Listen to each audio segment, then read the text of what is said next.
Energy by far the leader in today's market, moving to the upside after hints that Saudi Arabia could cut supply. Let's bring in Yahoo Finance's Ines Ferre for a closer look. And Ines, taking a look at crude here, closing up just over 3.5%. We did get that intraday jump in nat gas earlier. Yeah, that's right, Shauna. And if we just take a look at our Wi-Fi interactive board, you'll notice a price action that we're seeing.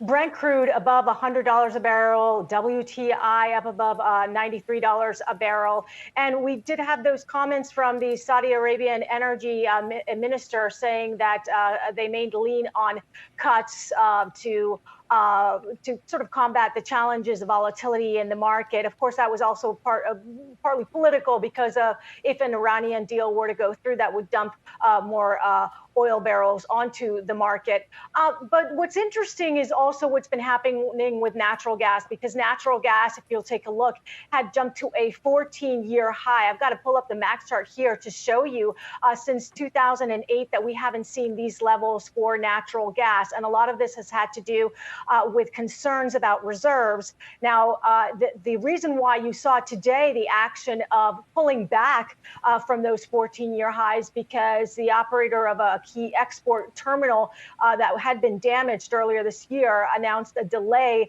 for a restart for that. So that means that there will be more reserves that stay here in the U.S. But look, the bottom line when it comes to energy prices, Europe is paying high sky energy prices, record energy prices. And when it comes to oil, I have spoken to analysts that they expect these oil prices for WTI to remain between $80 and $100 a barrel, in that range. And part of that has to do with the limited capacity. The other part has to do with what's going on with Russia.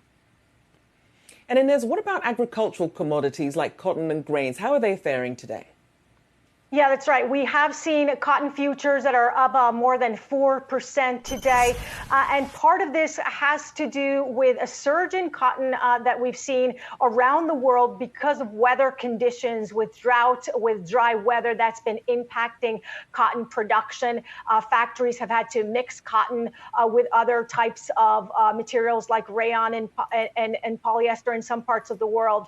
And in Texas, which is the largest producer for cotton, only 11% of their production last week their crops was rated good to excellent. As far as corn is concerned, we also have seen corn futures go higher, and part of this has to do with the dry weather in Nebraska and places like South Dakota, where some plants have not even given cotton ears or making ears of corn, So we are seeing that the weather conditions definitely have been affecting the grains as well.